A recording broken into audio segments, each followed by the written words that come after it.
74. How do you look this great at 74? Yeah.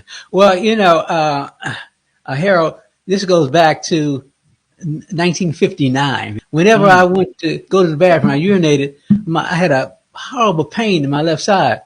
And so my mother said, you don't have to go to school that day. When she came home, this happened to be the last day that you can join Cub Scouts. Okay. And so I told her that, I said, they're going to have Cub Scout meeting tonight. Now, I want to go. She said, you couldn't go to school today. You can't go to Cub Scout meeting. I said, but this is the last day. And so I finally, convinced her. And when I was scared to go to the bathroom, but I did go to the bathroom. This time, blood was coming out. And wow. So then, we realized this is serious. So to make a long story short, that left kidney was shriveling. So from 1959 to 1967, I was in and out of the hospital, and I was able to watch what goes on in the hospital real closely as a young boy, 10, 11 years old, because I was almost invisible. They didn't even pay attention to me, but I listened and I saw what was going on. And so, they wanted to take my kidney out in 59, but then when I went to have it taken out, it was just a little bit of function left. So they gave me a colostomy bag. So I didn't even know I was going to the bathroom for a year. I had a colostomy bag on for a year. Wow. So in 1967, I'm 18. My doctor, Dr. Onkoff, he wanted to, again, take the kidney out because he said it was continuously shriveling. Wow. And I told him and my mother that I didn't want to do that. I didn't want any more surgeries. I didn't want to deal with any side effects. I didn't want any more drugs in my system. No, I didn't want to do it. And I didn't know what I was going to do, but I knew I didn't want to do that. And so that sent me, Harold, on a quest to save my life. And it took me to, I've been to Africa, Asia, all over the world, and I've been trying to find that secret, those natural way of life, those old secrets that old as mankind. And so, let me tell you, and I found them. And let me tell you this: he told me in 1967, that's 56 years ago, that I was going to die if I didn't have my kidney taken out. And I still got that kidney. And and you're still here. Most of my doctors are dead. Right.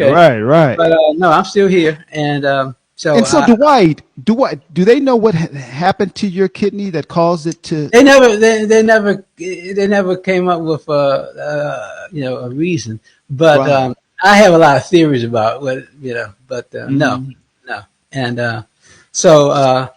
So at this young age, you had enough kind of awareness that you didn't want to be stuck on a cycle of taking pills and having surgeries. You just knew that there was a different way to allow your body to heal. But you know what? Yeah, but you know what? But it was a blessing that I got sick. You know why? Because I wouldn't have been on this journey. Right.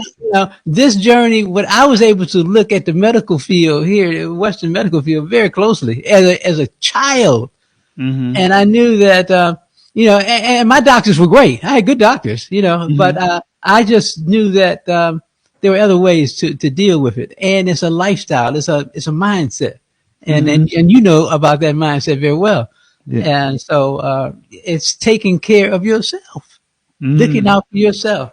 And I tell people, I had a truck driver contact me. He said, I'm on the road all the time, and I'm always snacking on potato chips and all these. And what can I eat? And I said, you know what to eat? The food that your mother and your grandmother told you to eat. Apples, God's food, grapes, pears, water. That's what we desire. Those are those healthy things. You know what to eat. But you gotta discipline, and you gotta love yourself enough to work at it and to know that I want to live. And, and so from that point, like when you were in your teens, did you start changing your diet and what you were eating? Yeah. I watched I was watching what my family was eating. A lot of meat and drinking and all those kind of things. And well, one thing Dr. Onkar told me to do, and I follow that till today. He said, well, I can tell you this, you need to drink plenty of water. And so 80% of what I drink is water. I drink water. And the other 20% is the juices that I make myself. So that's what I do. And but it works for me. And so, yeah, and it's working for you, because man, there's no way you look nowhere near 74. And I know you get that all the time. So I know a lot of people are going to want to know. So what it is that you eat like during the day? What's like a typical day of eating for you?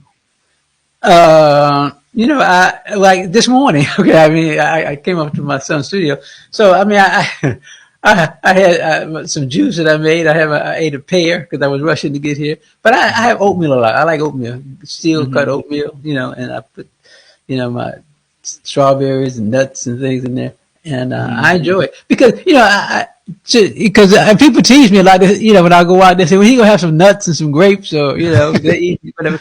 But it is, you know, it's a mindset. I know how I want it. They may eat that food, but it lasts for 2 seconds. That taste. I want the end result. I'm looking for the long haul. I'm going for for the long haul, the long game. You know, how am I going to feel after I eat?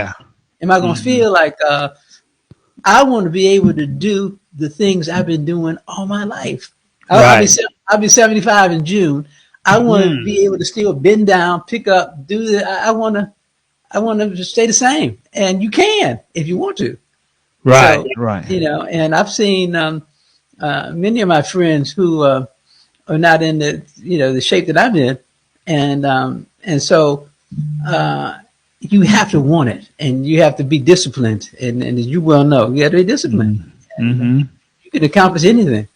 See it. Right. And I see your juicing game is strong. I saw the juice that you were preparing for you and your wife in one video. You know, you had your carrots, your beets, your apples, and those things really help you to stay like really strong and feeling good, right? Yeah. It does. I feel like I always felt. And that's how I want to continue to feel until the end. So some people say, you know, you're going to die. I said, of course I'm going to die. The only thing we're doing is slowing it down, controlling it. But of course I'm going to die. And but this is a journey. So how am I going to be in that journey from the beginning, from 1949 when I was born until whatever date that I'm going to leave? That's the journey. I want to control that journey. God gave us this planet is ours. He gave us this world, and He didn't put us out here defenseless. We got this. We got everything we need. The body heals itself if you work with it and communicate with it.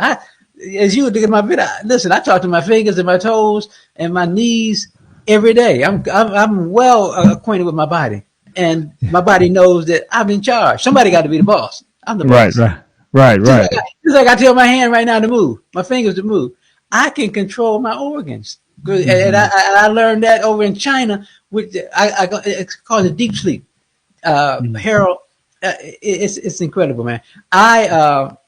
Before I get out of bed, you know, when I wake up in the morning, for 5 minutes, I've trained myself. It's almost a trance. You know, I go into the deep sleep where I just relax my entire body, and I can feel from my toes, my blood vessels open up all the way through, and it's like a scanner. It's just my body is just looking for any kind of problems going on, and